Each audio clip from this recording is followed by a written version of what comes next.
Donc nous avons utilisé les réseaux LSTM, qui sont des avancées des réseaux récurrents standards, et qui permettent de s'affranchir des problèmes du gradient disparaissant, et qui apportent également une certaine attention sur les vecteurs contexte, et donc qui permettent de contextualiser davantage les informations dans notre série temporelle.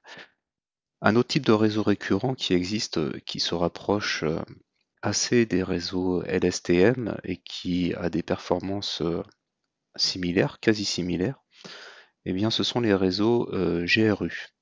Et en fait, ces réseaux fonctionnent un petit peu sur le même principe que les réseaux LSTM, sauf que ces réseaux-là ne possèdent qu'un seul vecteur contexte et pas deux. Ils ont uniquement le hidden state à gérer. Et leur fonctionnement est un peu identique. Il y a deux portes qui sont utilisées, une porte qu'on appelle la reset gate et une autre qu'on appelle l'update gate. Et la porte reset gate, en fait, son rôle va être de trier parmi les informations qui viennent du passé, celles qui peuvent être oubliées. Et le rôle de la porte update gate, eh bien, ça va être de trier les informations qui viennent du court terme et de voir lesquelles peuvent être gardées. Et donc l'intérêt de ce genre de réseau, GRU, c'est que ce sont des réseaux récurrents qui ont des performances proches des LSTM, et puisque leur structure est beaucoup plus simple, enfin beaucoup plus simple, disons qu'elle est quand même assez simple comparée au LSTM, déjà parce qu'il y a moins de portes et aussi parce qu'il y a moins de vecteurs à gérer, de vecteurs internes à gérer, eh bien les calculs sont plus rapides.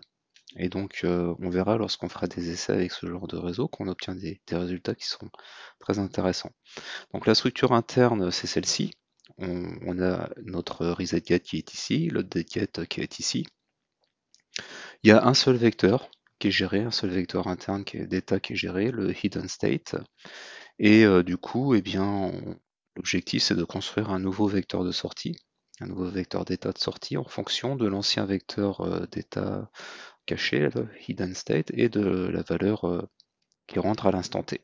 Donc là, sur cette image, H0, c'est l'ancien, c'est le vecteur caché de l'instant d'avant, et H1, c'est le vecteur caché à construire pour l'instant d'après, et X1, c'est l'information qui rentre à l'instant t, où on doit gérer les informations. Et donc, ce que va faire ce réseau, c'est tout d'abord utiliser la porte de reset ici pour construire un premier filtre que j'ai appelé R1 ici.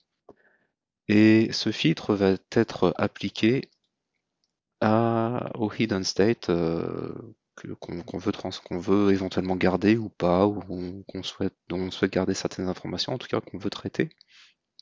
Et de cette manière, on va obtenir un hidden state passé qui a été traité, qui a été filtré.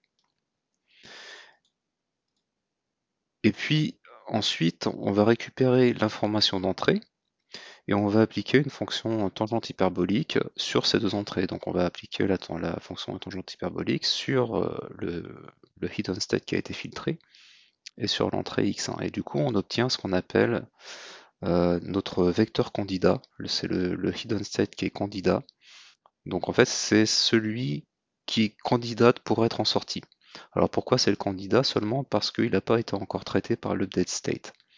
Donc c'est un vecteur qui a été construit et qui candidate pour être sélectionné comme étant le nouveau vecteur hidden state à sortir.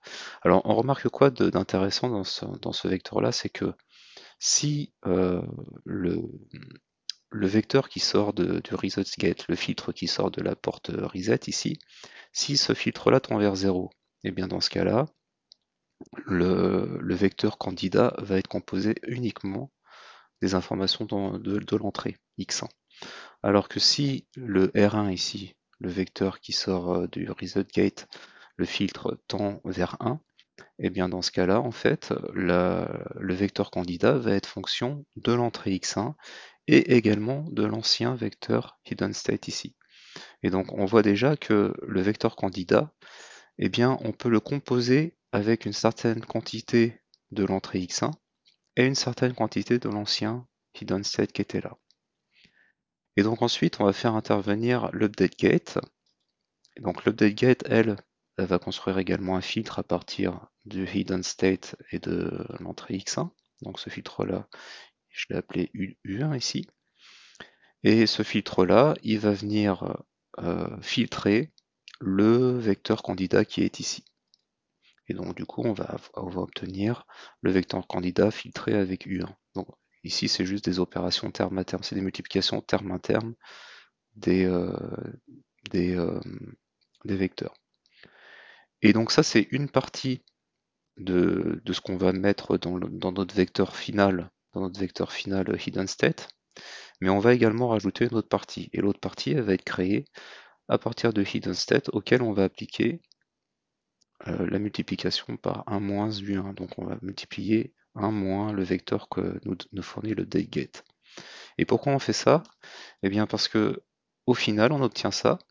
Et encore une fois, si on regarde l'impact du vecteur en sortie de l'update gate sur la sortie que nous propose le hidden state, eh bien on voit que si en sortie de l'update gate le filtre U1 tend vers 0, eh bien dans ce cas-là, en fait, on va obtenir sur H1 une sortie qui est tout simplement le vecteur contexte qu'on avait précédemment.